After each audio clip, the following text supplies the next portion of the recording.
Hello, hello, hello. I'm Jonathan Wilson and welcome to the first ever episode of The Thoughtversation. Today we're going to be talking about assertiveness. It's a very important character trait, one of the most important ones you can have. It's something we should all strive to be better at. Assertiveness is the foundation of a great deal of our communication as well as a lot of our mental struggles. But I continue to find people that don't really know what this word means. So let's define it right now. Someone who's assertive is boldly self-assured. They're confident without being aggressive, and they're not afraid to say what they want or believe. So in essence, being assertive is being confident, but it's not only about being confident, it's about using that confidence to assert yourself in different situations. Now you might be wondering, why am I talking about this? Well, I've seen way too many people be negatively affected by a lack of assertiveness in their lives, so my goal is to show people how understanding assertiveness can help you improve your life. Throughout my life, people have come to me with different problems, different questions, different scenarios, and 9 times out of 10, the answer was just to be assertive. It could be an uncomfortable situation. Someone was making someone else uncomfortable and they were too afraid to speak up. It could be a relationship problem. The communication wasn't as direct as it could have been, and that led to a bunch of unanswered questions and rampaging thoughts and eventually an emotional outburst. People are definitely different. Some are naturally loud, some are naturally quiet. Some always speak their minds, some never do. But whatever type of person you are, assertiveness definitely plays a role in your life. An opportunity to be assertive will display itself somehow, and I want to help people take advantage of these opportunities and improve their lives. So how can being assertive actually be helpful? Well, there's a bunch of different ways. I'm going to talk about 2 in this video, and there are going to be more videos about this topic because I believe this is one of the most important things that we need to understand. My desire to help people be more assertive is one of the main reasons why I even started this channel in the first place. But let's get into it. Number 1, assertiveness improves self-worth. Self-worth is one sphere of assertiveness, if you will.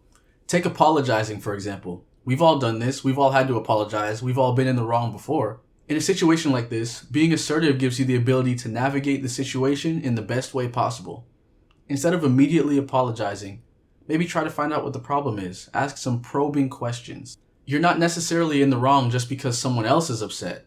Consistently apologizing at the first sign of trouble is a sign that you're devaluing your own opinions. Of course, there are plenty of times where an immediate apology is the best thing to do. Sometimes you might want to wait a little bit before you talk about it because things could get heated. But make sure that you don't immediately apologize every single time. Choosing to apologize is so much better than apologizing out of obligation. Alright, and number 2, assertiveness improves communication. Now this is a really big one. It could go all sorts of ways.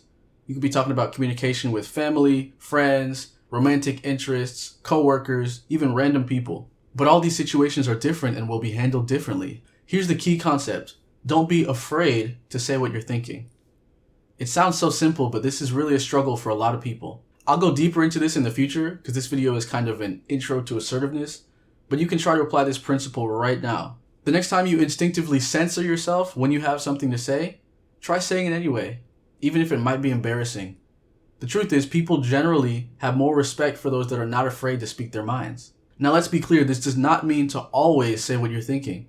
That would be a bad idea for obvious reasons. It just means to be in control over what you say. Don't let your fear silence you before anyone else even has the opportunity.